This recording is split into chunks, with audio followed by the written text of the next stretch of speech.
The vampire and Lycan clans had been at war for centuries before I was born. Their endless conflict hidden from the human world. I was turned by a vampire and given the strength to avenge my family against the Lycans, and I was good at it.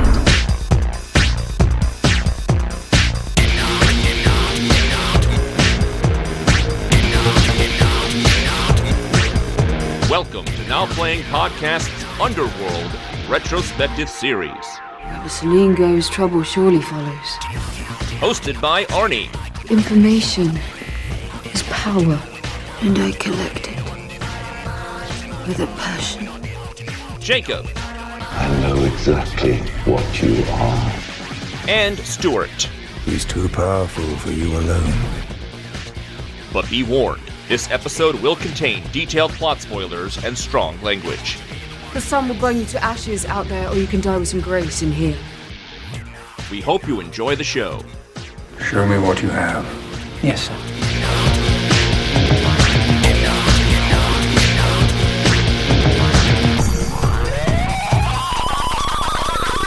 Today we're discussing Underworld, starring Kate Beckinsale, Scott Speedman, Michael Sheen, Shane Brawley, and Bill Nighy, directed by Len Wiseman.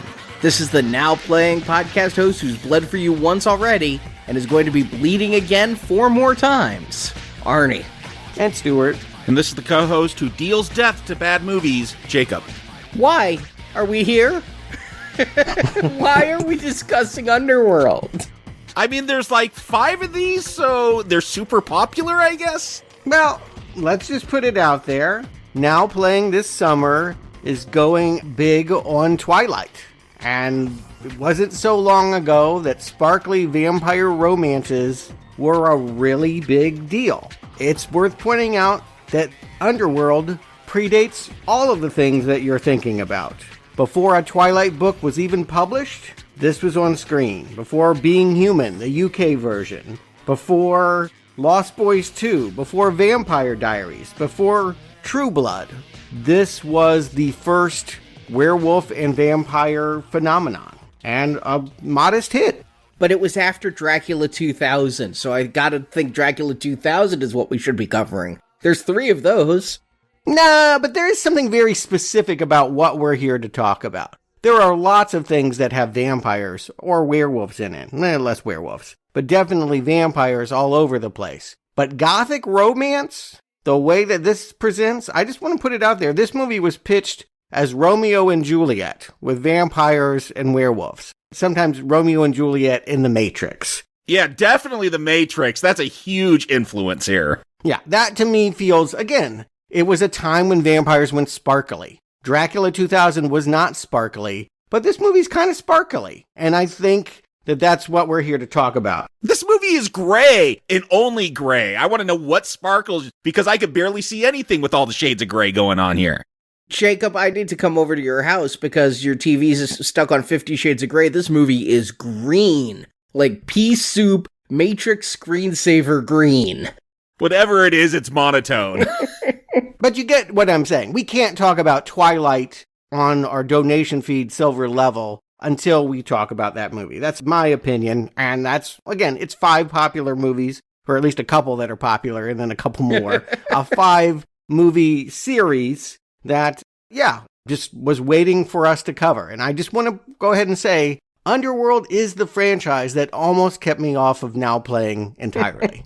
I almost didn't join Now Playing because I had friends who had written a script. They got into Spyglass Entertainment. You know Danny McBride, the comedian who wrote this? No, hold that. It was being passed around to a lot of different people. And before this movie even came out, they said, we got this music video guy that wants to make it. Bill Paxton. It's going to be a big deal. I was like, ooh. And they were referring to Len Wiseman. And they had a relationship with him for many years. When Arnie, you came to me and approached me about being on this, I was like, yeah, I'm conflicted. I'm an honest person. I want to make it in the industry. Long ago, I actually thought that I might actually not talk about movies, but make them. How can I turn around and say what I really think about this piece of shit and then like go around and be like, Lynn, I love it. That's the honest truth, is I felt like there's no way I can cover these movies without saying my opinions of them. I've seen the first two. But yeah, I just didn't know if I could do it. And so I begged on it. We almost didn't even do Die Hard because I'm like, Len Wiseman directed that one. I can't say anything about him. But needless to say, my friend's movie never got made. Bill Paxton has died and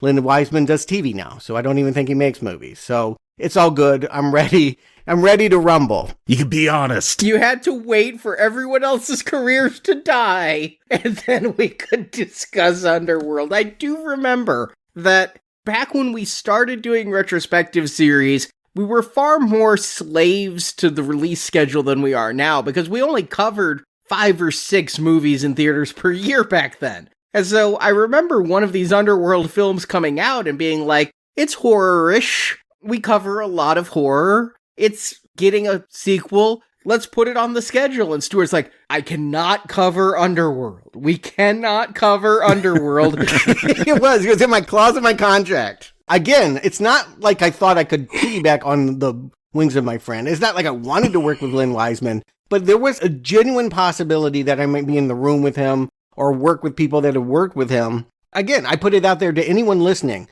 If you think that you want to work in the movie industry, never put your opinions out about what you think of movies, because I believe that could really torpedo your career. Hollywood works on everyone loving everything that everyone makes. I've been in the same room as the guy who directed Fanboys and smiled at him and said I admire his work. I lied my ass off to that guy's face. Wow, that is high-level lying there, man. That was an awful film. I mean, you don't have to be honest. What are the chances he'd listen to the podcast where I rip him apart? The chances that he'd listen to it? No, but they have assistants. They have people. If they're investigating you to work with, yes, someone will find out what you said. You can best bet that the chickens come home to roost when you put out on the internet. I mean, we don't have to educate people on this. The internet's been around long enough for people to know when you hang out dirty laundry, it comes back on you. And so, yeah, I just wasn't sure of what was going to happen there. And it took me many years to realize I'm much happier saying my truth on a podcast than, telling people in a room I love their shitty vampire and werewolf movies. And Die Hard movies. And Total Recall movies. But it's also worth pointing out that it wouldn't just be about protecting the feelings of Len. People do love this series. I have met them. When I rented this movie, I told them, I think this one is not going to be good. But I watched it with a group of people and they were in awe. They thought it was super cool. And all the things I was just sheepishly pointing out about not making sense didn't bother them a whit. Yeah, I watched this. I've only seen this first one, but I watched it because of a fan of this series. It was like 2006. Only the first one had come out. And one of the managers I worked with at Kinko's Copies, when I was doing that, you would look at him and you go, this guy, he's a total Chad. He's getting the chicks, good shape, good looking guy, seems really cool. And then like one day we're just talking and he's like, you know which stores I really like in the mall? Please tell me it's Hot Topic. No, he's like, I like those stores where they sell like those dragons wrapped around a crystal ball. Like those are so cool. And I'm like, okay. Head shops, okay. Not head shops. No, these are just stores with crystals and like dragons. And like, I'm like, you're a fantasy person. That doesn't go with the image I have of you. And then he's like, yeah, and then there's this new Underworld movie that's coming out. They're coming out with the sequel. That first one was so good. I'm like, okay, maybe there's something to it. I've never heard anyone recommend it. So I checked it out. Like I rented it and I watched it. And then I never thought of this franchise again. Or that person. Nope. Never took his recommends again after that. I went and saw this movie in theaters. It was a similar story to you, Jacob. I had several friends who were big into that LARPing of Vampire the Masquerade. And they kept trying to get me involved in it, and I try to be a good friend and show interest in things my friends are interested in, but I was never gonna LARP. Did they have ceremonies where they drank like grape juice and pretended it was blood? That kind of LARPing? Yeah, where like, apparently, if they stood with their arms crossed in front of them in like a Wakandan salute, that meant they were invisible and you couldn't interact with them, and they'd slide along walls. Amazing. Give me all their film recommendations. I want them all. And in trying to be a good friend, I wasn't interested in playing the game, but I did play Vampire the Masquerade game for PC. And then all they kept talking about was this Underworld movie. And they're like, it's like Vampire the Masquerade, only they just made it a movie. And I'm like, well, I like movies. I saw the trailer. I like vampire stuff. I was heavy into Buffy. It was closing its run up. I liked Blade a lot. So it didn't take a huge push to get me to go and see this. And when I left, I can't say that I was as enthusiastic about it as they were. There was something to what they said, though, because in researching this film, it did turn out that this is so close to Vampire the Masquerade. Vampire the Masquerade sued their ass off with 17 counts of copyright infringement, over 80 points of unique similarity between their game and this movie. And just to be clear, Vampire the Masquerade is a live-action, role-playing, like Dungeons & Dragons, but with costumes. How can there be a storyline? You create the storyline, so how could it be similar? Well, first of all, there's this whole scenario with vampire councils and elders and things. The aristocracy part, okay. And apparently there were novels set in the Vampire the Masquerade universe, so those novels also had points of similarity to this movie. I don't know that Len Wiseman had time to play Vampire the Masquerade. This movie was written by Len and some of his stuntmen friends. Danny McBride, you mentioned, is not the Danny McBride who is writing Halloween movies now, who has been a comedic actor. It is a stuntman who's in this movie briefly. And then the other guy, the guy that plays Ray's, the Lycan in here, Kevin Grievous, he also contributed to the story. This was basically, they were guys that had worked in special effects and behind the scenes. Lynn had done a lot of music videos. They all liked the same things, and they all thought, let's come up with a project that shows all of our talents. Well, one of them or their friends must have played Vampire because that thing was settled in a confidential settlement. They don't pay the money if there isn't a case there. But yeah, this is stuntmen coming together to make The Matrix, right? I mean, this screams Matrix, the clothes, the cinematography, the gunplay. That's what I kind of thought it was when I was watching the trailers. And maybe it even hit that sweet spot more than the Matrix sequels that would have come out in between this movie's September 2003 release. Keep in mind, Reloaded disappointed people, and Revolutions was out and out a rejection. So this seemed to get people what they were looking for more than what the Wachowskis had done. If you needed people in trench coats, this is the film. I want to know, though, is this just part of the Matrix retrospective? Because the Merovingian was talking about there being vampires and werewolves in the Matrix. Is this just like a spin-off series? I had that thought. I had to look up to see when that film came out because I'm like, did they just take that and like decide to make that a franchise? Because yeah, so much of this looks like the Matrix with slow-mo and the costumes, the color palette. I don't think you need to steal anybody's idea in order to come up with, wouldn't it be cooler with vampires? That's an easy go-to. You could come up with anything that's popular and say, put fangs on it, and it's a new thing. I think people do that all the time. It's called high concept pitching. Yeah, I agree, Stuart. Like, oh, you got vampires on motorcycles and machine guns? I am there. Like, that sounds like my kind of film. That Italian demon film, like where they got the motorcycle in the movie theater? Great, love it. Yeah, I'm there for the high concept. I could see the draw there. Yeah, this thing, it didn't cost much because these guys knew how to work behind the scenes. They were inexperienced. They didn't get paid. They knew how to make things look good. We'll discuss. $22 million budget. Say what you will, this movie cost a fraction of what it could have. And yeah, made $50 million in the US, 50 more internationally. That's a tidy little profit. And I keep getting confused about this franchise because I keep thinking it stars Mia Jovovich. In addition to having a lot in common with The Matrix, man, do I get this confused with some Resident Evil. In fact, at one point, my wife walked in while I was watching the first one of these movies and went, "Oh, are you watching Resident Evil? I thought you already did that series."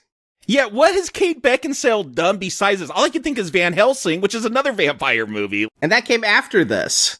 Who is she? Why did she get this franchise? Yeah, this is interesting. Kate Beckinsale had the career of Kate Winslet. If it involved corsets and British countrysides, she was your girl. But Kate would take her roles, and so she was in the ones you didn't see. It was more or less her career in the 90s. And she met a nice gentleman who was also a British actor, Michael Sheen. They fell in love. They had a daughter at the end of the 90s, and things were going well for them. But she wanted more. And she said, I want to be a big star. And she thought her ticket was Michael Bay. And she was cast as the romantic interest in what was supposed to be Titanic 2, but ended up being Pearl Harbor. And because that movie wasn't a hit, she kept looking for those kinds of projects. This is where the tragic love story comes in real life. She gets offered Underworld, which is pitched to her exactly as Romeo and Juliet, but with werewolves and vampires. She says, this sounds different from anything I've done, but I want a part for I want to call him her husband. They had been together so long, but they never married. I want a part for my partner, the father of my child. Michael Sheen is here in a pivotal role. And as they film this movie, she has an affair with the married director, Len Wiseman. And by the end of it, she is getting married to the director and leaving her husband, which might be why he dies in this movie. Yeah, there goes my theory that Michael Sheen will come back at some point. He will when we get to Twilight. He is one of the best parts of Twilight. He will come back in this franchise when Len Wiseman is done directing it. Okay. But they can't be on the same set together. Actually, from what I hear, the three of them are all good friends. Kate and Michael raise kids together, and apparently Len and Michael are like besties and hang out together all the time. I mean, maybe now that she's divorced from both of them, but I was not that way in 2003. Plus, Wiseman had to his wife took him to court and the cleaners as well. So it was acrimonious. Before it got good, and I'll grant you people can get over their shit, it was kind of hectic here. So yeah, what was this thing going to be? Again, Romeo and Juliet in the Matrix. I just remember when I rented it, Shakespeare wasn't on my mind. That's all I could have told you. Yeah, don't you remember Romeo not showing up for an hour in that play? And he didn't talk hardly at all. That was the other thing I knew about this film going in, and honestly, part of the reason why I was interested, Scott Speedman. I watched Felicity for a season and a half. I knew Scott Speedman as the hunk who got her to change colleges and follow him across campus after he showed her an ounce of interest. That would have been enough for you to watch anything with Scott Speedman in it? Yeah. I mean, I like The Strangers too, but it wasn't for Scott Speedman. I think he was an easy get. He was a recognizable name with the teenish audience they were going for. But who is Kate Beckinsale? Who is Scott Speedman? Who is Michael Sheen? These are all people that are waiting for their big part. And oddly enough, this movie is it. So let's talk about it. Arnie, give him the plot of Underworld. Good luck. Yeah, I don't envy you. Guys, you've read Romeo and Juliet. You know that. We can move on. Let's just get into it. Oh, werewolf, wherefore art thou werewolf? While we humans live our lives, we are unaware that underneath the streets, in the subways and the tunnels, a war has been raging for centuries between vampires and werewolves, or Lycans if you want to be PC about it. The vampires have pretty much won this war thanks to Craven, one of the lead vampires played by Shane Brawley. Craven gained his status when he killed the Lycan leader Lucian, played by Michael Sheen. But that's all a lie. Craven and Lucian colluded so they would each rise in the ranks in their respective houses. Lucian went into hiding and let the vampires believe Craven killed him. This ruse starts to come to light when some Lycans attack an American medical student named Michael Corvin, played by Scott Speedman. He was rescued by vampire assassin, or death dealer, named Celine, played by Kate Beckinsale. Michael is bitten, but Celine keeps him tied up so he doesn't turn into a wolf. While trying to figure out what a Lycan would want with a human, Celine discovers Lucian is still alive. Unsure what to do, Celine awakens a hibernating vampire elder named Victor, played under a lot of latex by Bill Nighy. Victor doesn't believe Celine's accusations against Craven. Celine hides out with Michael, but more Lycans come to get the American. Celine captures a Lycan scientist and takes him to Victor. There, the scientist confesses Lucius is still alive, and the scientist goes on that all vampires and werewolves have a common ancestor named not coronavirus, but Corvinus. If you spell it out, it looks similar.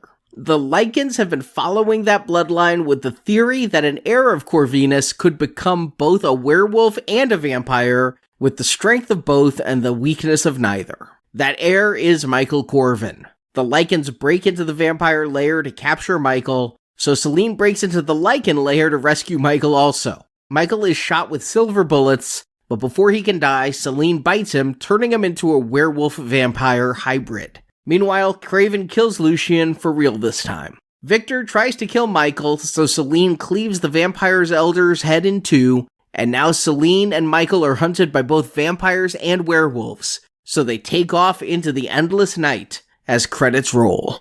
And as credits start, much like throughout the rest of this film, we are going to be met with walls of exposition. Every 15 minutes in this film, we are told about the history of this Lycan versus vampire war, how long it's gone on, who the key players are. Oh boy.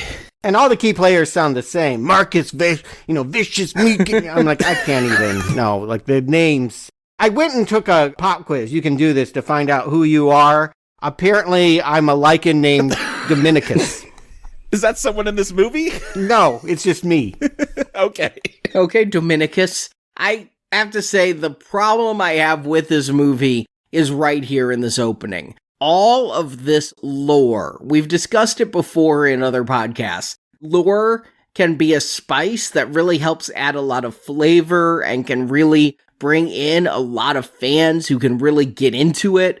I understand that may be the case here. I have heard there's novelizations and original books and games about Underworld, so this lore must appeal to somebody. But the very first time I'm watching this, I'm struck by this dichotomy, this iconic shot. If there is a shot from any of the Underworld films, it's Kate Beckinsale on her haunches atop a building in this rubber leather suit, posing, vamping, if you will, and yet I have this wall of dialogue assailing me with history that I can't follow and I don't care.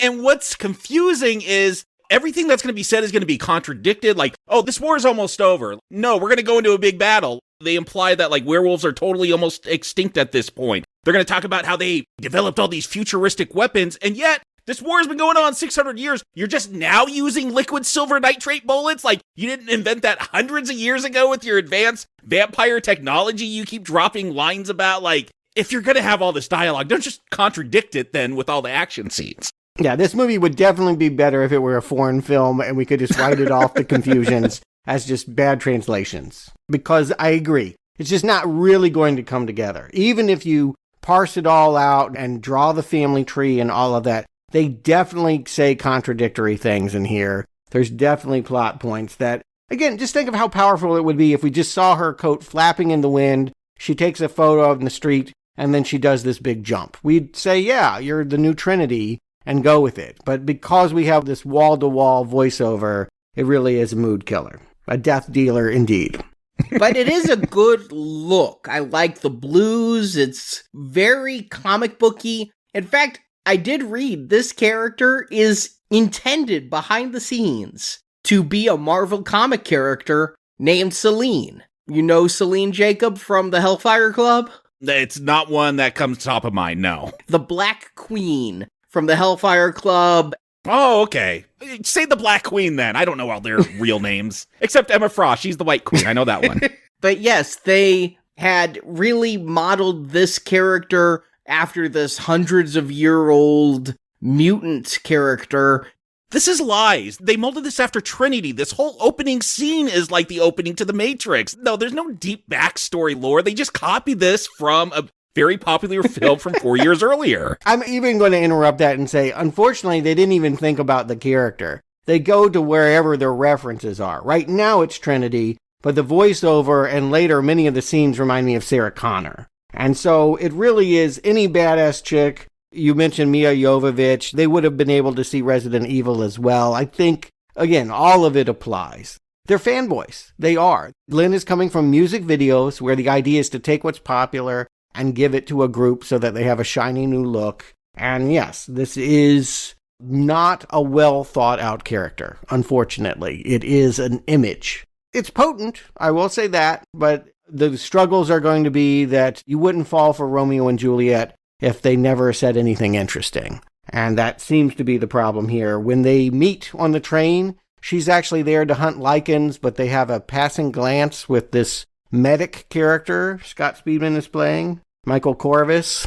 Which was totally lost on me. I thought he was just another vampire, and they're just exchanging looks as they're tailing this Lycan, and like, he's helping someone out. I'm like, I don't know, maybe vampires help out humans because they don't want to be found out. Like, I didn't until much later realize, oh, he's just a regular human. Like, he's not on their team. I agree. It's really hard to tell the difference between a Lycan and a vampire. Unless they turn into a dog. Yes, if they actually do Ray Harryhausen kind of stop motion puppet wolf effects, you're not going to really know the difference. Why do you have vampires versus Lycans? Both very cool monsters on their own. I mean, werewolves, those are cool. I'd love to cover an American Werewolf in London and American Werewolf in Paris sometime. If we must do Paris. Vampire films, we've covered Lost Boys and things. I mean, the Lost Boys took out those people in the parking lot, ripped a top off a convertible. Why would you say I'm going to take these supernatural, powerful people and make them look indistinguishable and have them endlessly shoot each other with bullets that appear to never hit anything? I mean, Kate Beckinsale must have impeccable aim to miss so badly. I mean, she has to be trying to not hit anything. Well, here's the other thing, is what we know of vampire and werewolf lore, just like through our culture. Like, I'm expecting them to have guns that can instantly kill. Either they got sunlight in them. I think they even did that in Blade. We'll see it here. Or they got silver that will actually just kill them. They're like, no, the silver just kind of like slows them down. Like, 600 years you've been fighting. You have not perfected your weapons yet? But I hope there's no confusion as to why you want to see vampires versus werewolves. No, that is awesome. The same reason why you'd want to see Batman versus Superman or Freddy versus Jason, which was the same year as this, because those kinds of team-ups appeal to the child in us that wants to see fights. Yeah, I just don't want to see them shoot each other with bullets that do nothing. One of my big complaints here is Kate Beckinsale is going to spend a whole lot of ammunition. I don't think a single person is killed by bullets. I think that they're wounded by bullets. They're slowed down by bullets. I guess here in the opening, there's one person, presumably a Lycan, that she shoots like 7 times in the head, and I guess he's not getting up. Her friend also got killed. She's with a photographer friend named Rigel, who goes down and she grabs the camera. And what's interesting about his death is that he's turning blue and light streaking out of him. This is the first example she's seen of someone hit by UV bullets. Yes, we will find out that the werewolves have figured out a way to bottle sunshine into a weapon. Yeah, they drop a line like, are they working with the humans? I'm like, oh, are humans in on this war too? That would be cool. Like, now they gotta go fight all humanity and werewolves something. But you're saying this was written by stunt guys. I guess there's stunt guys that are good at taking direction because they don't know how to write action. That maybe it's the editing, the endless hail of bullets. I don't know what's going on in this opening action scene. Well, one of the writers is right here. He is Ray's. He's the big black guy that's kind of wolfing out here and going after someone named Nathaniel, who not clear whether he lives or dies. But you mentioned something that I think is key. If we have 2 different worlds, then our exploratory main character would be the human being trapped in the middle, right? I assume when we get to Twilight that Bella is our point of view.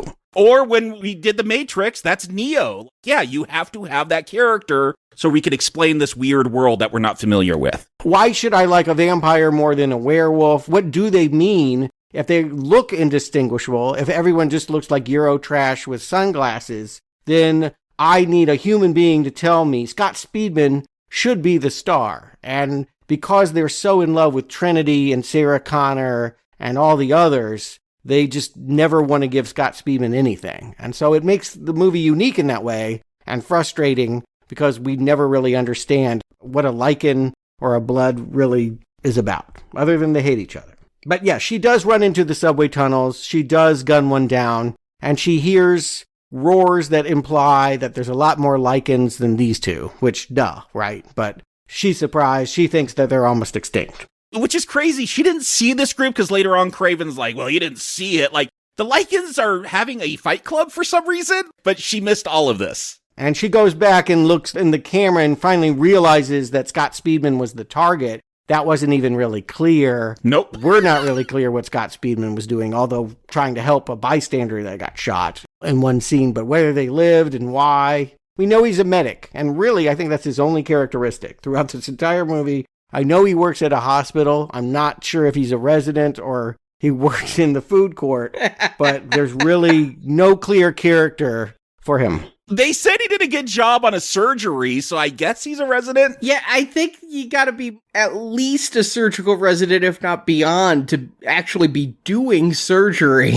Yeah, do they just let residents lead the surgeries? That makes me nervous. Never go to a teaching hospital.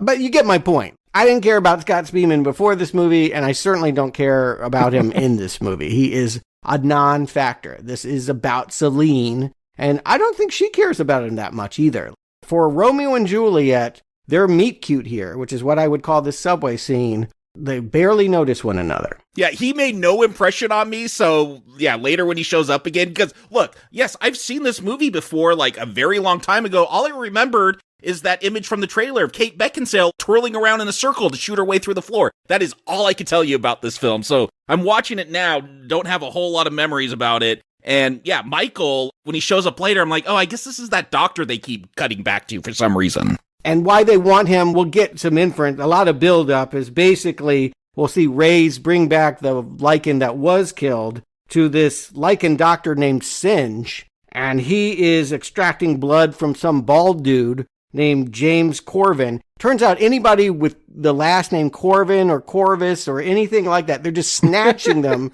and being like, are you related to our guy? Are you related to our guy? Is that what that wall of like pictures was? Is all the Corbins? Yes. And what, do we know what city this is? Does it have a name? Again, it's like the Matrix. It's just a indistinct metropolis. Yeah, I think about Dark City or some of those, like it's a noir land. It doesn't really have a place in this world. But I did notice in the advertising, there's foreign language. It feels like Romania. Maybe that's just the vampire vibe. The film was filmed in Hungary. Yeah, that's what it feels like. So, yes, werewolves, there's a right Corvin for them, and that's one of the many mysteries that are teased in the first part of this movie. Meanwhile, Celine is heading back to her vampire castle, which could double as the set of Zoolander, with all these hottie models, and we meet, arguably, the worst thing about this entire movie, Craven, Shane Broley. The duck lips on this one, the prissy attitude on this one. Every scene that he's huffing and puffing and acting haughty because his girl doesn't respect him. Oof, I can't stand this guy. You know, I get they all look like models thing. That's a vampire thing. They're always the vain ones. They want to look beautiful and all that. Okay, whatever. But yeah, this Craven, I thought you were going to talk about Erica, this blonde who I don't even know why she's in this movie. But yeah, Craven and her, if Kate's not working for you, Speedman's not working for you, these ones aren't going to work for you. I don't know what characters you're going to be able to sink your teeth into to enjoy this. Okay, I'll stand alone. I like Craven and Erica much better than our lead heroes here. I at least understood their purpose. I understood their motivation and their attraction, which I did not with our lead characters. Oh no, Shane Broley, he is like a Matthew Lillard here. He is ruining the vampire vibe. If they're supposed to look cool and aristocratic, he's killing it with his surfer. He looks so 2003 or whatever this film is. Like, he's just got that fashion style, yeah. Yeah, he's awful. And I mean, I think he's meant to be awful. He's supposed to be leading this clan or this house or this vampire frat, but at the same time, he's not one of the elders. The elders have put him in charge. The rule is one elder is awake and two are asleep at all times. Wait, I thought Craven, Marcus, and Victor were the elders, so he wasn't the leading elder at the time? No, definitely not. No, Victor put him in charge before he went back asleep, and right now, this is the age of Amelia, and she's off doing something who knows where. Oh, okay. So Amelia, who we're going to see like in an hour and a half, she's the one leading this clan. Yeah, leading it from a distance. God only knows what she's really doing. Good Lord. But yes, because she doesn't want to be in this house, understandable. They really look obnoxious. He's huffing and puffing and basically saying that Lycans could never be smart enough to create these UV bullets and poo-pooing every idea that Celine has. She rightfully has complete disdain for him. And Erica, I don't know, is she the side chick? Is she the one that just does what Craven wants because she wants to be as loved by him as he loves Celine? Yeah, why does he love Celine? At one point, he's like, I'm going to make you my queen? Huh? I thought she's a death dealer, which is like a specialized group of vampires, but now he's got a thing for her, and I guess he could just make anyone a queen? Kate Beckinsale, let's just say this much. She's looking great in the cat suit. Obviously, they know that this is a selling point. That is why you will like her. She is a woman in a tight outfit, and that is it. You know, is it just me or is rubber overrated? I mean, I know they said in the bonus features that she's wearing leather, but that just looks like a rubber suit to me. I can't wait. Like, there's got to be a sex scene at some point where, like, that gets zipped off of her, and then just the guy starts like, ugh, the smell. Like, yeah, I can't imagine the hygiene with that thing. Well, you know, these are fantasies. These are fetishes. Like, yes, the idea is sexy on a poster. The practicality of getting in and out of that suit and what it would take. I mean, I don't know how she fights with those heels on. Of course, she had to watch her diet in order to stay fitting into that outfit. But I read she got pneumonia during filming, and that really helped her stay in shape for the outfit. I mean, a lot of puking helped, yeah. Yeah, I can imagine you develop many eating disorders trying to live up to this, you know, objectified ideal. Obviously, sadly, that's really all there is to Celine. Sarah Connor had layers. We saw her hurt. We saw her pain. We will get a story about how her family was murdered. And the reason why she's so in love with Victor as a father figure is that she believes that he turned her to protect her. We'll find out all of those are lies. But it's a big reason why she doesn't like Craven, other than he's just a real twat.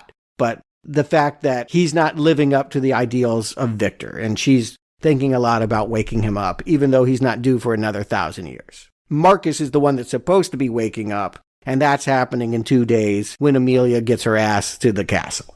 And nobody's in charge now, right? Amelia. Craven is being put in charge, but with the idea that Amelia has the final say, because she's one of the 3 elders. Amelia, who gets killed on the train at the very end. You didn't track that one. Yes, she's really important. The one that has no lines that gets gunned down in a train is super important to this clan. Okay, I missed that. Yep, that is the experience of this film. Yes, I agree. It is not well constructed. These guys prove time and time again they're great stuntmen in this script. Like, they cannot lay out plots and make points clear and can't get their own story straight. And let's face it, your first movie, you're out there shooting. I'm sure things had to change, and it is confusing. You do have to change things on the spot. And it's pretty clear that they tie themselves up in knots trying to explain all of the lore, which wouldn't be a big problem if the lore wasn't such a big part of this movie. But I feel like we're supposed to just soak in it. Like it's this majestic thing that we're just supposed to be about, ooh, Lucius and Phineas and Mook. Like, I don't want to do that, but we're supposed to want to, like, know every single person in this room. Yeah, I watched the unrated cut for this viewing. Originally, I saw the theatrical one. I decided to endure an extra 15 minutes because I remember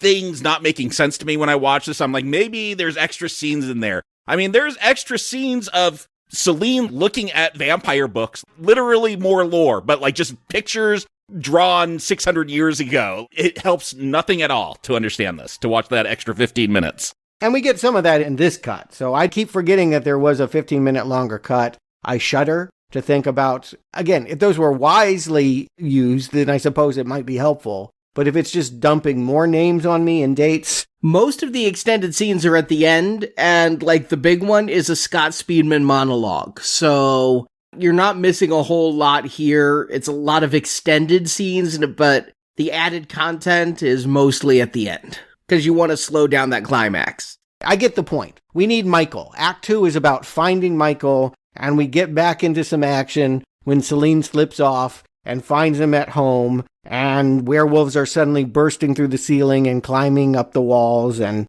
they're on the run. And Lucian, this is where he bites Michael. Like, this is a big turning point. Suddenly, this human being is no longer human. He's got lycanthropy going in his veins.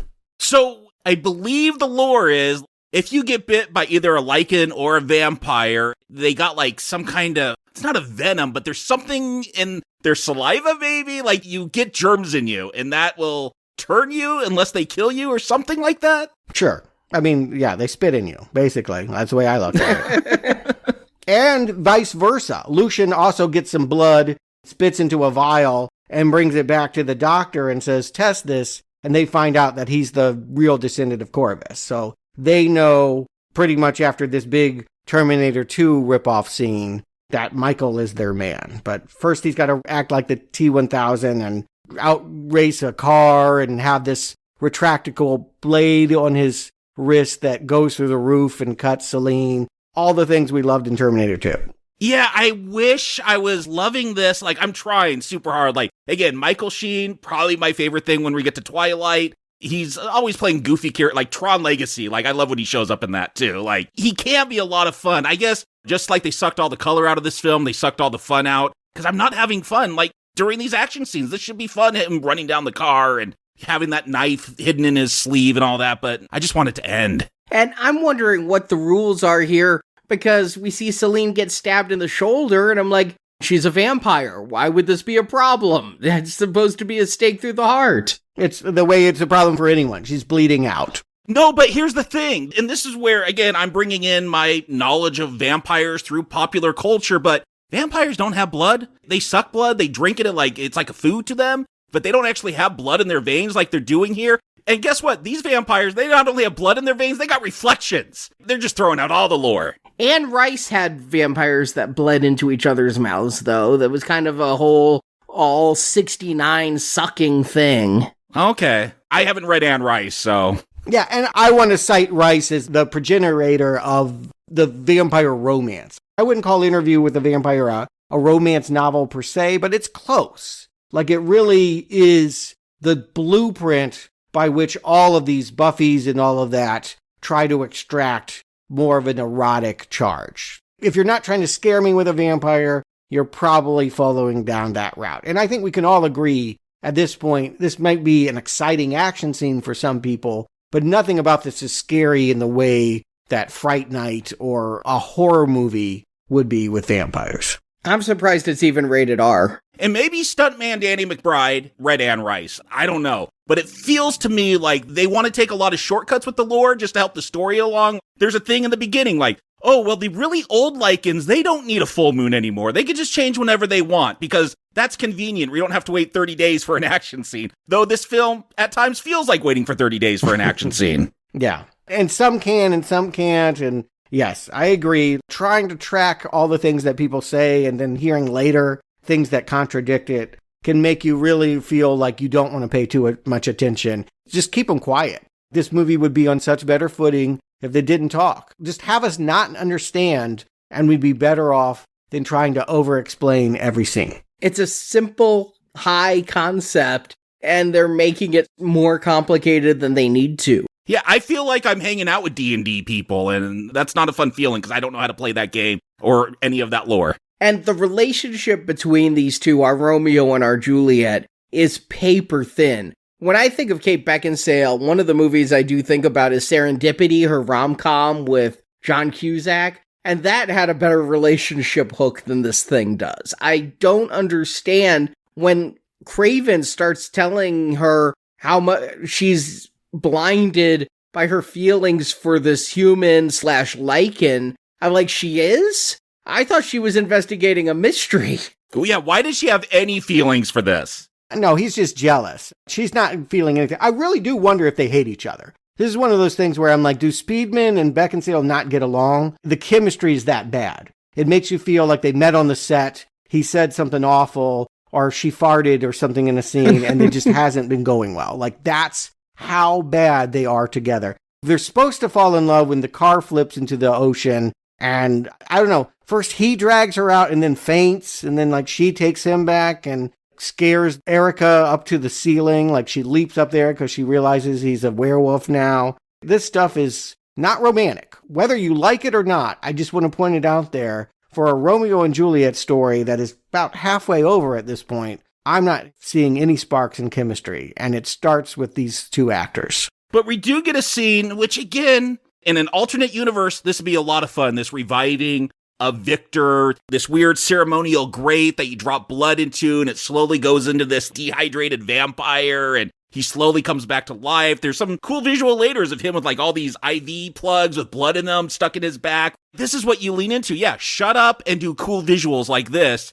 and it's a better film automatically. Yeah, I like that stuff. I want to just say, yeah, her relationship with Victor seems to be the movie. It's not, I fell in love with a human being that turned into a werewolf. It is, I am loyal to a guy that has been told he has to sleep for the next 1,000 years, and I hate the guy that's in charge, so I'm just going to break protocol and wake him up. And she's been put on the track because she already went to some library and opened up a book and is already feeling like Craven is lying. I think the book even said that, like, Craven started the fire and was in cahoots with them. We have a scene of Craven going and meeting Lucian. We have it established in lots of different ways that he's a traitor. But in this world, catch me if I'm wrong here, all you got to do is bite into somebody, drink their blood, and you know everything they ever did. So if she really wants to know something, she doesn't need to pick up a book.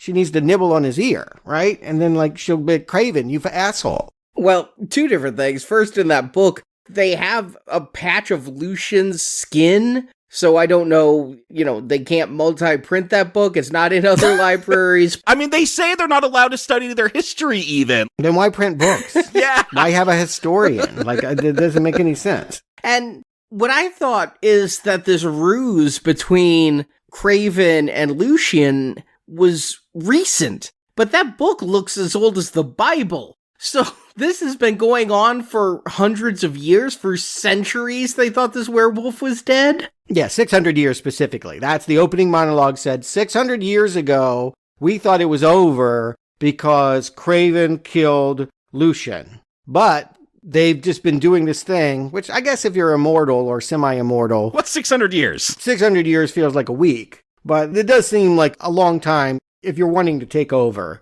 And that seems to be Craven's motivation. He took that swatch of skin back from some kind of war and said, I'm the sole survivor. And the truth is, the vampire army was wiped out, and he cut a deal with Lucian. Lucian gave him that swatch of skin, and they concocted a story that he won when he didn't. Which again, you could have easily exposed. Victor would know this. Abelia, whoever's in charge, you just bite into their neck, and you go, liar. But they just get a flash. They can't see everything. I did like the scene of Kate Beckinsale talking into a mirror, leaving messages that Victor will get when he starts drinking her blood. But it seems like what you get is like a montage. You don't get exact details. No, what we're told later is because she's not one of the elders, she doesn't know how to do this right. She is waking up Victor by herself. Whereas the ceremony that we never see because the person doing it is on a train and gets killed before she shows up there, she would be experienced and they see everything. It's confusing for Victor what he sees from her memories because she's not an expert. She's a death dealer and not an awakener. Who says they didn't understand the lore? I mean, I tried. And again, this is a second viewing. I will say this part is cool. I do think that if you just want coolness, capital C, stuff that is just music video, just something to rock out to new metal to, this is it. This scene where she opens up her wrists and pours it into the spigot that goes down into the organs and the heart starts beating again and all of that. Even with the dated CGI, even with the limited budget, this still has a cool vibe. This scene, yes, I agree. Too bad she's got to get back mixed up with Michael. That's the problem. Michael is being chased by Lycan cops. He goes back to work.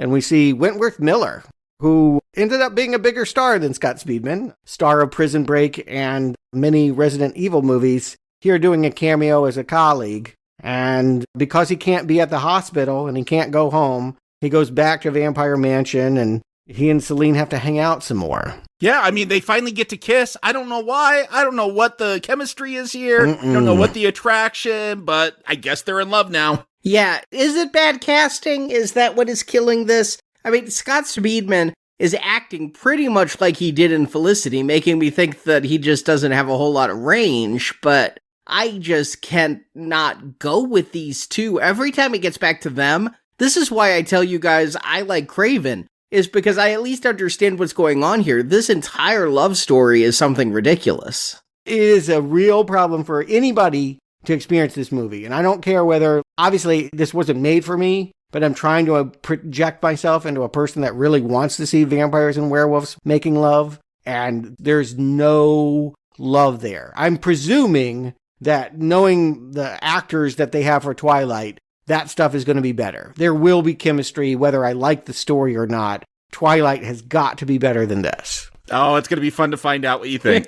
To be determined. Yes, agreed. That's a couple weeks if you join us for Silver Level. But yeah, she leaves him with a gun, and it says it's full of silver nitrate because their cool weapons guy has designed it. He's retrofit that, well, if they could put sunlight in here, I guess we can put liquid metal. No, but this gun just has one silver bullet in it to slow his transformation down. He could shoot himself and he won't turn as fast. That's what she says, at least. To me, it sounded like kill yourself. No, slow down the transformation. I know that's what she said, but read between the lines. Here's a gun, it'll slow you down. Yeah, it will. It'll kill you. That's stupid. Why would that be, particularly since they have the blood and all of that? That we find out that they own this company that has clone blood? I don't know if this is a passing mention that they have some kind of medical supply company and she's given them packs of blood. Is this so they never have to actually attack humans and they don't have to deal with that whole side of vampirism? Like, how do they keep feeding? No, we just clone blood. We're just Morbius.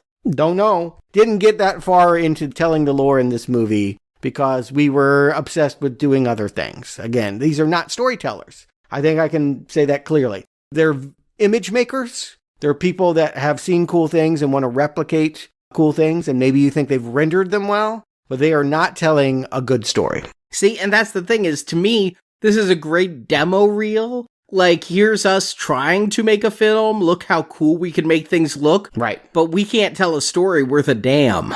It's called a calling card. You make this and they go, oh, this is shit. But if we got you a real script, if we gave you Die Hard 4, you'd make a good one.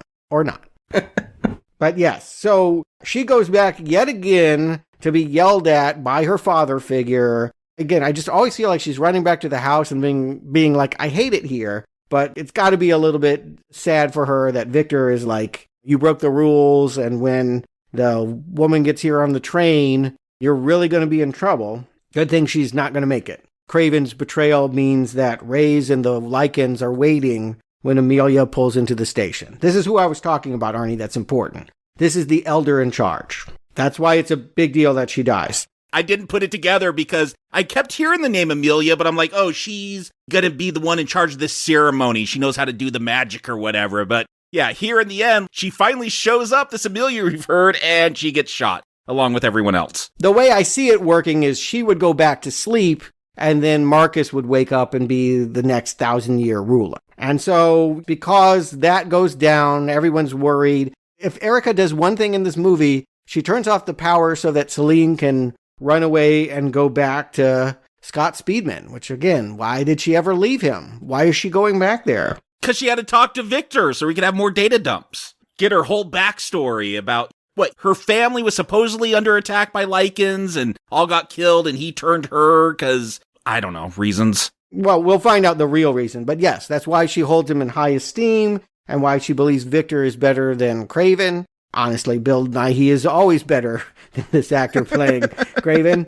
But yes, he's not a good guy, and she's about to find that out. She goes back for Michael. The werewolves have been tailing her. More Matrix shootouts. It's a dual capture. She manages to kidnap the doctor, the werewolf doctor that is behind the blood experiments. She's going to drag him back to show Victor what's going on. But at the same time, Michael has been finally caught by those Lycan cops, and they give him something to sedate him because he's seeing the full moon. I thought they said the full moon was tomorrow, but it's only been a couple of hours. Again, who knows, right? Who knows? Yeah, it's an eternal night in the city. I don't think it's ever day. It is. It has never been daylight. Yeah, they don't want to have the vampires just sleep and have time off. Vampires cannot be hurt by sunlight if it never becomes sunny.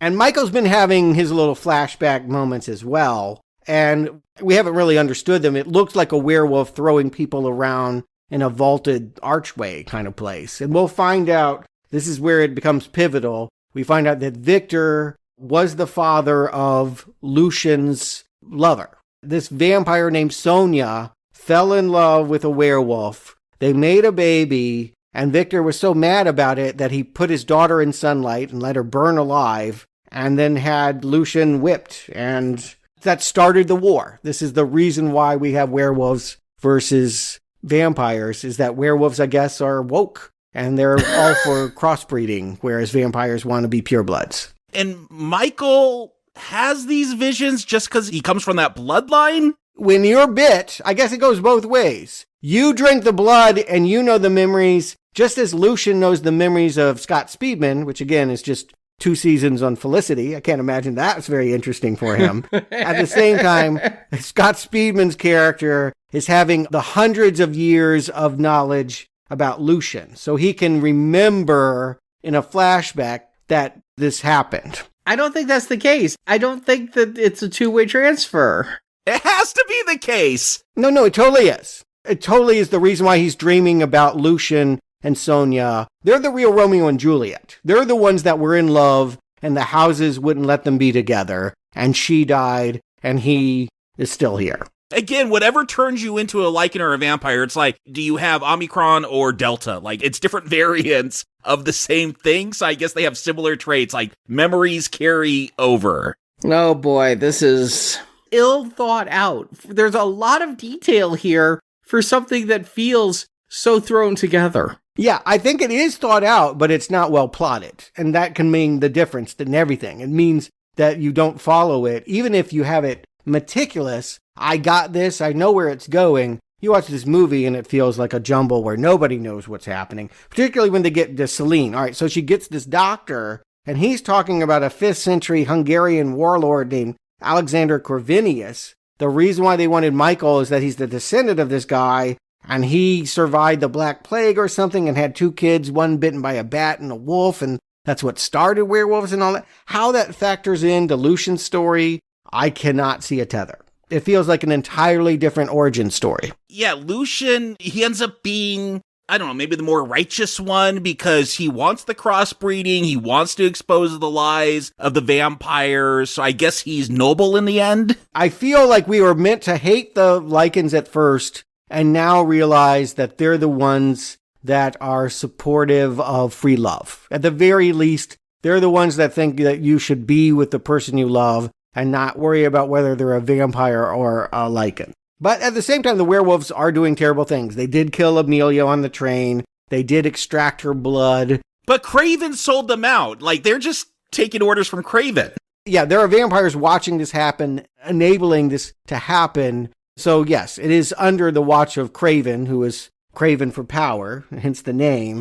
But what I heard was Amelia's blood will turn Scott Speedman's character into a full hybrid. He already has the Lycan in him, and if we put Amelia the vampire's blood in him, he will have both and fulfill the destiny of this Hungarian warlord, or something. That's what I heard. But they never actually get that blood in him. I don't understand why either side would be going for this hybrid. The werewolves really want this hybrid to help turn the tide of the war, like a half vampire is going to be on the side of wolves. Yeah, if Lycans are just free love hippies, they could just stop fighting. Go, guys, we don't want to fight anymore. We're just going to go breed. That's what we want to do. But again, Michael Sheen impregnated a vampire lady. She was going to have a half vampire, half Lycan. I forgot. Romeo and Juliet. Yes, it's a family feud. Yes. And because she was burned in the sunlight by her own father, the families destroyed each other. A pox on both your houses. He is that plague. He is going to be the thing that makes them pay for letting Sonia die. Don't worry, if none of this makes sense, I'm told the 3rd movie is all about this. Oh no, we're going to go back in time? Yes, it's called Rise of the Lycans. Michael Sheen is in it. I assume it is this story. On the bright side, I can't imagine Scott Speedman is in it. He is not. Okay, good. We'll get a break from him. Yeah, if you don't like the version where he falls asleep and sees these things in little rapid montages, it could only play better. I will just put it that way. Because as it's being told here, this story is not Romeo and Juliet. It's not moving. The only reason I can imagine people enjoying this is because they like the cool visuals and they like the action. They couldn't possibly like this romance. They know it doesn't make sense because I did pick up the 4K box set of this because somebody drew the short straw and it was me to do bonus features. And they actually inserted scenes from a future movie when discussing one of these flashbacks, when discussing about what happened and the betrayals and all of that. So they knew that something needed to be seen and not just heard. And so they took footage from that future movie, which I haven't seen yet, so I don't know which one. But when I was reading up and comparing the theatrical cut to the director's 4K cut, I'm like, hey, that's not just a new shot. That's not even filmed when this movie came out. Yeah, I have to imagine we're going to be in that same place as Bayformers, where every film rewrites the lore and it's never consistent. That's my fear. I do know that eventually Len walks away and the people writing this walk away, and presumably people that know the craft of screenwriting have to come in and figure it out. Hopefully. Maybe I'll look forward to that.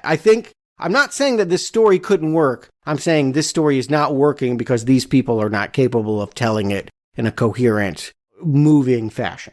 But is the action enough? That's what we're here for. This is where we get the climax. All of a sudden, Selina's been tasked with killing the half-breed, the man that she maybe loves, or maybe told to put a bullet in himself because it'll slow him down. Again, I cannot get a read about whether they've fallen in love or not, but basically, Victor wants her to kill Michael. I'm fine with all the action scenes because at least I don't have to try to think about the lore. I can just follow people shooting each other. You cannot follow these action scenes. I am sorry. These are not good. The editing's bad. I'm just confused with every action scene. I think the editing is bad because they don't have all the coverage they want. They didn't have the money to film it in such a way that they got all the angles, so they have to cut around what they didn't shoot. There's cool ideas here. When we have a vampire with 2 whips going at Ray's, that's a good idea for a fight. Yeah. It's not a good fight, but it's a good idea for one. Yeah, when they talk about all their super futuristic weapons, I want to see those. So whips, and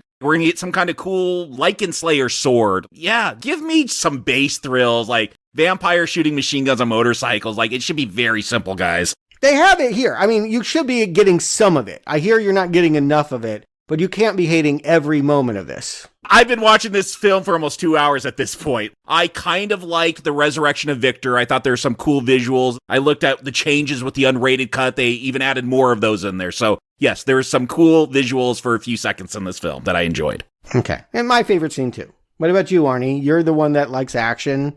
I did like the whip scene. Ray's maybe my favorite character. I love his voice. I heard in the commentary that is the man's real voice, not something modulated. So I'm getting my kicks where I can get them, but mostly it's in the performance of Bill Nighy and me wondering, will he ever be allowed out of that makeup coffin he's buried under? Will we get to see his face, or is he constantly going to look like an extra in From Dusk Till Dawn? But it is so rote. And you know what it really sucks on is the score and soundtrack.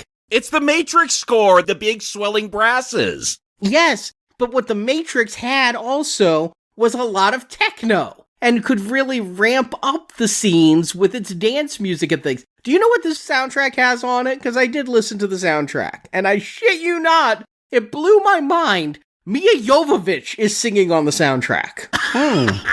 Are you serious? I am serious. Like, Mia Jovovich must have had a Tori Amos phase where she thought she could go start singing some ballads, but they have a Mia Jovovich song on the soundtrack here, so not even the music can bring me in. It is really leaving me cold. And when I saw this in theaters, I walked out going, man, I didn't give a shit. And coming back, I really tried to invest myself in here, and by the time we get to this climax, I'm like, kill them all, but especially kill Scott Speedman.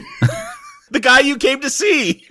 I kind of like Bill Nighy a little bit, just because his wake up was kind of fun, and he's got no time for anyone's shit. They don't want to camp it up enough in this film. It feels like they're afraid of that. They're so devoted to that sterile Matrix feel. Yeah, someone needs to camp it up. I agree. They are so wanting to be cool that they feel like if they do anything funny, if they go near comedy at all, that will crush the illusion. And they're wrong. That would help bring us in. If you could acknowledge that this is goofy shit, I would forgive a lot.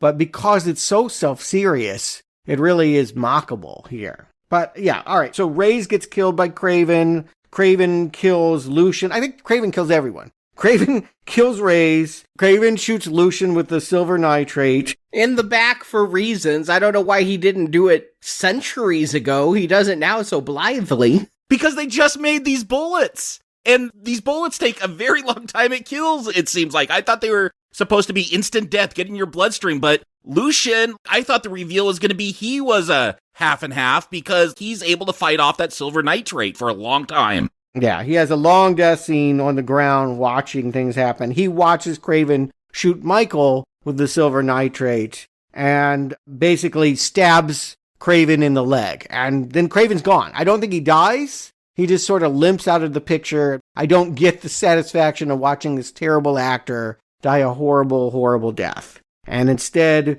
we have, again, does this harken back to Romeo taking the poison for Juliet? I don't know. He's dying of the silver nitrate, and the only thing that can save him is if she tries to turn him into a vampire, which in the past, if you get this bite, if you have werewolf and vampire in you, those two cells will attack each other and you won't live. So wait, all they have to do is bite each other. They don't need all of this gunplay. They just have to bite each other, and if a werewolf bites a vampire or a vampire bites a werewolf, the one that's bitten is dead. So why are we spending so much ammunition?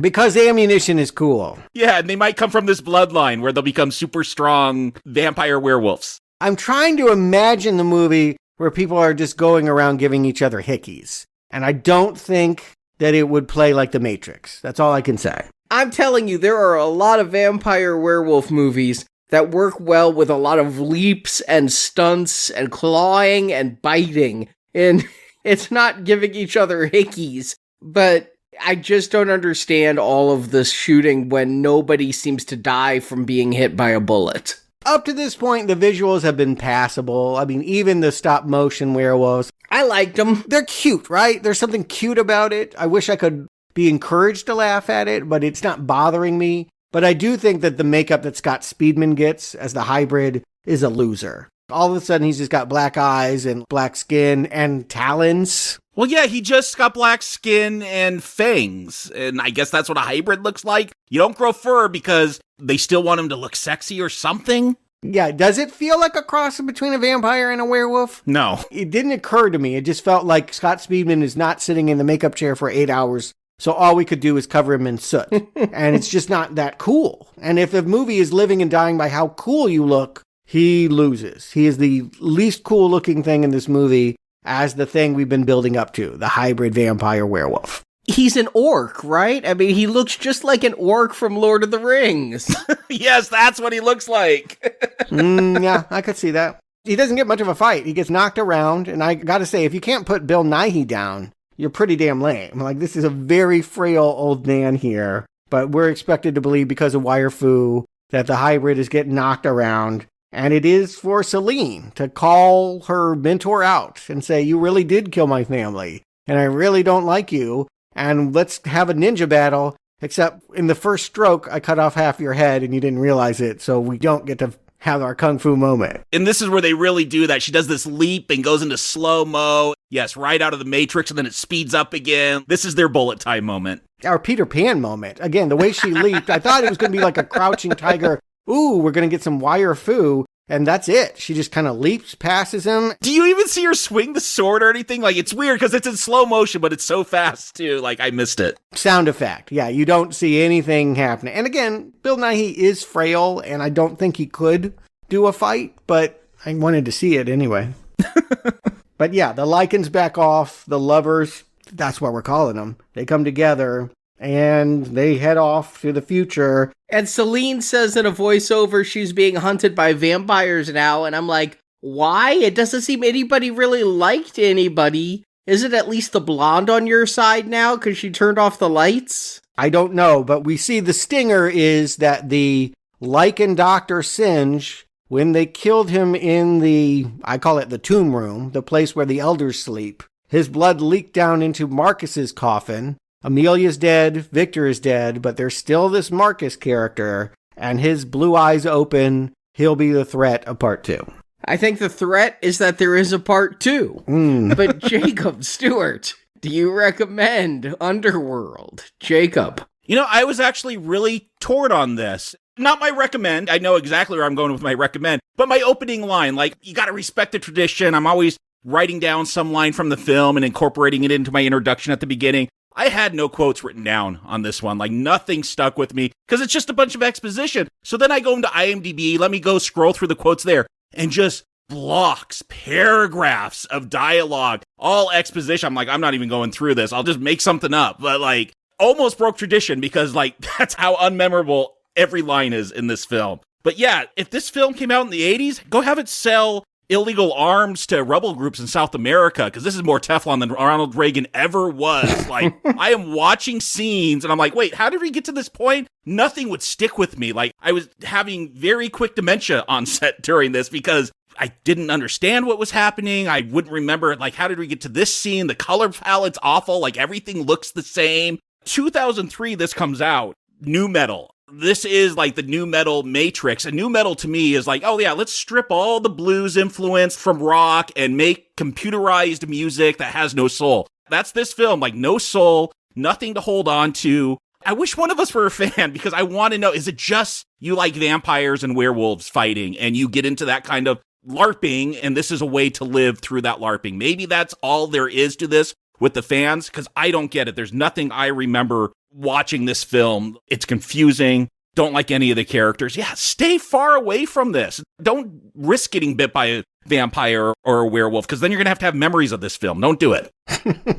Stuart. Yeah, and Jacob, I try to keep that front of mind. Even though we all hate this, there are people that passionately love this. I was in the room with them. I saw them watching the movie. What was it? I don't want to say, oftentimes the worst kind of criticism is when you're attacking the character of the fan that likes it. And I'm not here to insult the people that are here to say, I love Underworld. I want to understand where you're coming from. And the closest I could come to, is the only thing I could grab, is the dessert death by chocolate. I like chocolate like I like vampires, which is to say sparingly. I want a little bit of vampires. I think it can be a good flavor, but I don't want too much of it. But if you are a motherfucker that just loves like everything about a vampire and wants to be a vampire and wants to sleep in a coffin and live your whole life in some kind of state of undead, then this is your dessert. This movie gives you that, ladles it on. Everything that I'm gagging on and saying this is so gross to have the chocolate ice cream with the chocolate fudge and the chocolate sprinkle. Like, you're going, It is just rich with everything that I don't want. And that is the only thing that I could find the comparison to. It is just, it does not have a good love story. What I want to stress is, I came here thinking Twilight, and I walk away saying they will easily be able to have better chemistry between their lovers than this movie does. I mean, a little bit of chemistry is more than no chemistry, so you're right. Yeah. Again, Beckinsale and Speedman are just death in this movie. They're not attractive. Yeah, you have this woman in this tight leather and she's not sexy. And Speedman is doing shirtless scenes and all this. He's not sexy. They are not able to independently or together pull off anything. And that is the true stunner. I knew that this movie wasn't for me, but I thought it could at least appeal to fans of romance novels. And they flop on that. Is it a good action movie? I'm not the person to ask, but I can tell you for sure it's a shit romance, and that's why it's a strong not recommend. But if you like vampires enough to consume Death by Chocolate, I think it will hit the spot. It will hit a spot I never want hit. And for me, this film is certainly more competent than a lot of the stuff we've covered in the video game retrospective series. It is made by people who know how to focus a camera, and by actors who've starred in stuff before, and it feels like it should be good. Like, if I just look at this movie with the sound off, it's like a movie not only should I enjoy, but that should be easily recommendable. But the problem is, I personally start to retch with fantasy. I am not a fan of fantasy, and that is what this movie is an action fantasy film where I say we have an orc at the end. I do think Scott Speedman becomes one, but instead of hobbits and elves, we have vampires and Lycans. But when you're dealing with centuries-old grievances and elders and all of this rules, it is this elder's time to rule for the next 1,000 years and things, you're into fantasy, and that's a genre I've never found agreeable for that very reason, is because it becomes too heady and too confusing and things I don't care about. And we mentioned Romeo and Juliet, and I love a lot of Shakespeare's work, which can get very deep into historical epics and lineages, but yet he's the bard and can do it well, and these guys ended up making Die Hard 4. Are you saying Danny McBride is not comparable to Shakespeare? Dare I make that claim? Stuntman Danny McBride? It's not even the real Danny McBride. I want to emphasize that. I feel like I'm going to run into Danny McBride shortly after this podcast comes out, and he's going to be disappointed in me. But which Danny McBride? Stuntman Danny McBride. Just tell him you love his work in Tropic Thunder and it'll all be okay. But I don't know what else to say. Not recommend. And there's 4 more of these. I'm hopeful that they could actually get better. I mean, there has to be something here if they make 5 of them. I mean, they're going to get it shorter film by film, right? Like, that's my hope, at least. I don't know if they'll get better, but they could be shorter, and that makes them better automatically. I've seen the next movie, and I'm just going to go ahead and preview. It's better. I believe that the second one is better than what we just watched. There's a lot of wiggle room for better, though. Like, it doesn't make it recommendable. We'll see. Yeah, I'm not saying that, but I definitely can say, here's the thing to think about. These were guys that didn't know their lane, right? They're stuntmen that thought they were writers. We found out that they weren't. As this gets turned over to new hands and presumably people that are better at that craft, will they find the good movie in all of this lore? It's something to hope for, even if I'm not optimistic about it. I definitely want a better experience next time, and I think we're going to get it. In the meantime, if you want some more teen romance, well, we have something for June patrons this Friday. Love, Simon.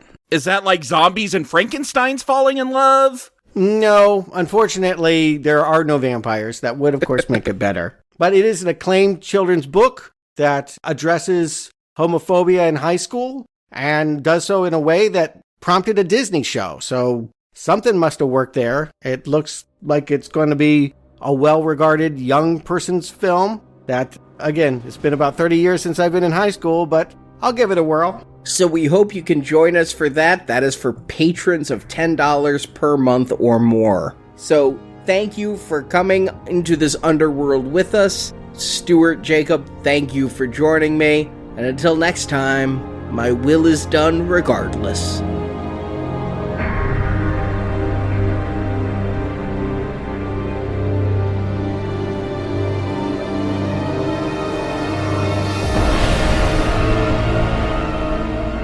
My journey has now come full circle. Once an outcast, I am now one of 3 chosen elders, from hunted to the highest honor. But I no longer fear death, for I have known it once already.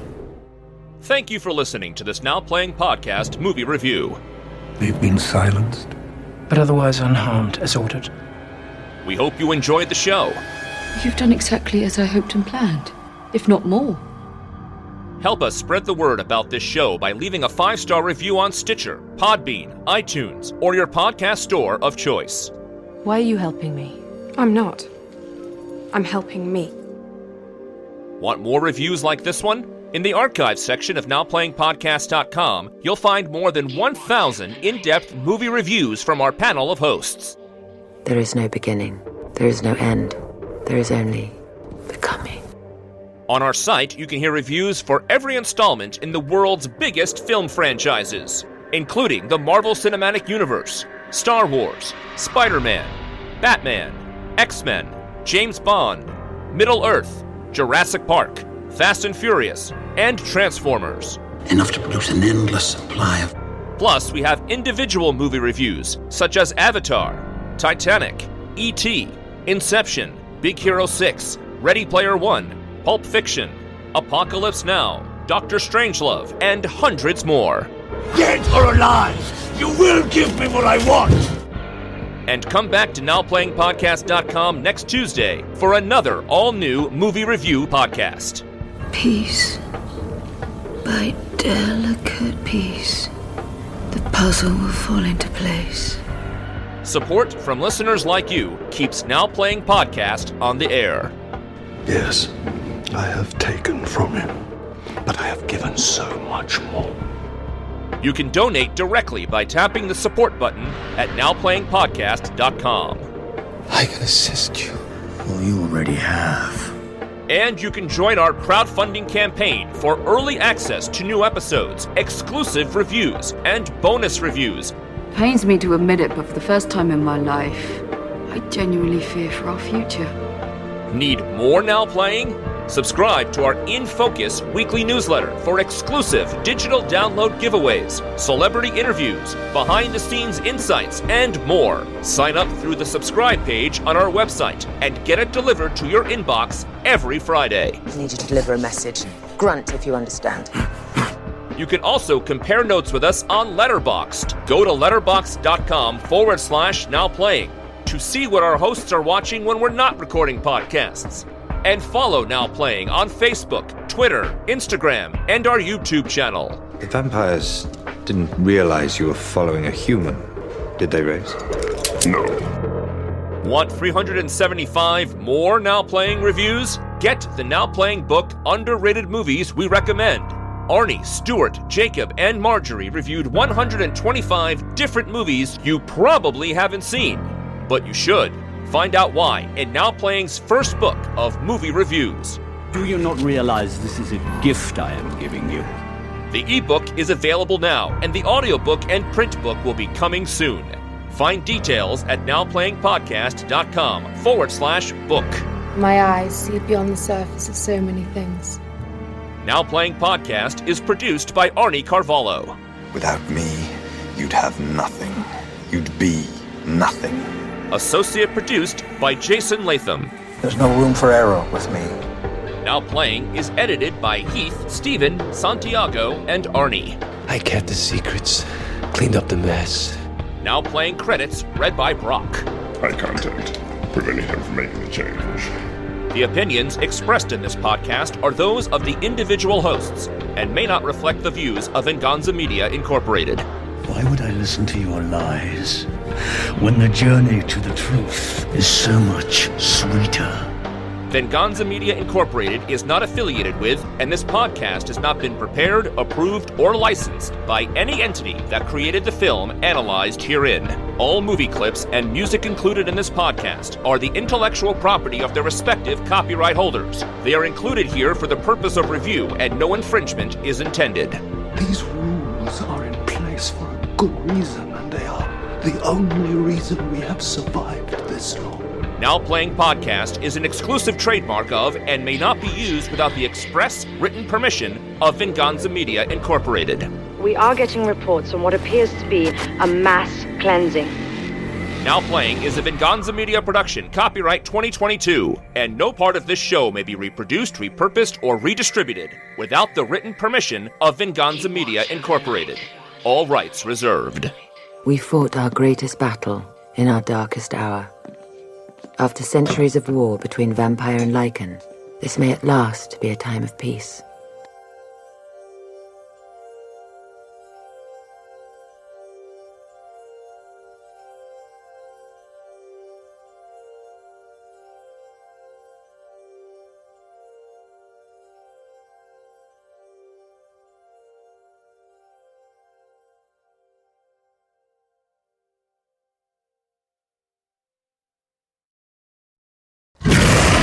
He was rescued by vampire assassin, or death dealer, named Celine, played by Kate Beckinsale. Kate. What?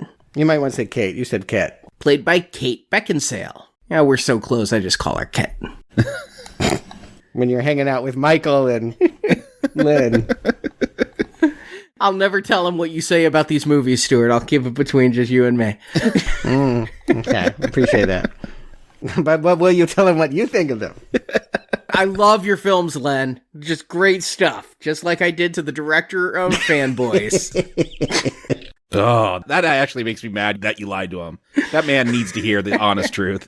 It's such an awful film. Oh, I hate that movie so much.